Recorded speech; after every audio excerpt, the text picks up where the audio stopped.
अस्सलामु अलैकुम रहमतुल्लाहि व बरकातुहू। मैं मोहम्मद जावेद, सच की आवाज़ एनपीएस न्यूज़। देखिए आज की ताज़ा खबर। तीसरी गंभीर स्थिति जो दिल्ली की राजधानी में लगातार बनी हुई है महिला सुरक्षा को लेकर। आप देखेंगे एक रिपोर्ट के मुताबिक हर 2 दिन में दिल्ली में एक मर्डर हो रहा है।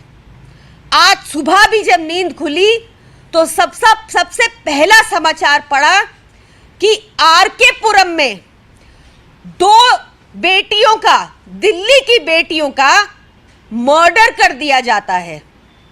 ये वेपन्स कहां से आ रहे हैं? क्यों एलजी इसका संज्ञान नहीं ले रहे हैं? मई में भी मैंने 3 प्रेस वार्ता इस मुद्दे पर की थी और एलजी से पूछा था कि बताएं वो कितनी बार दिल्ली के थानों में गए, बताएं कितनी पीसीआर वैन्स उन्होंने नई नियुक्त की। कोई जवाब नहीं आया। ये एलजी एक ऐसे व्यक्ति हैं जिनके ऊपर खुद महिला पर असॉल्ट करने का केस चल रहा है।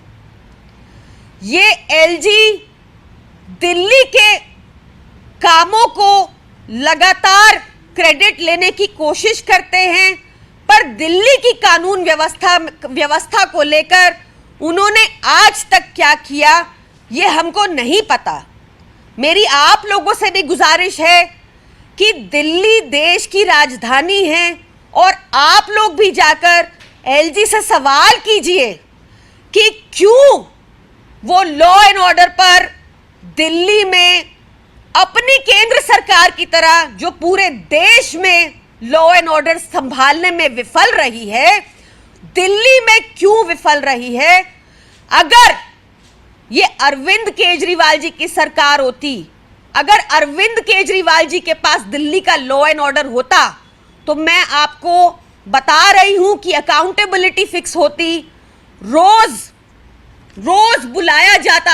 अगर कुछ भी ऐसा अपराध होता, स्पेशली महिलाओं के प्रति कोई अपराध होता, पर ये आरएसएस बीजेपी जो हीन भावना रखती है महिलाओं के प्रति, वो इन मुद्दों पर लगातार खामोश है।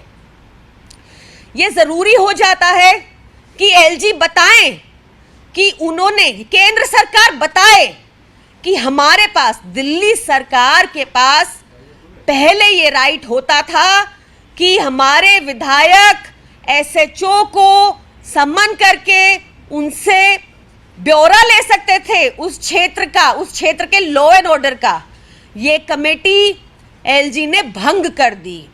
खुद वो कुछ करते नहीं, किसी को करने देते नहीं। ये अनपढ़ सरकार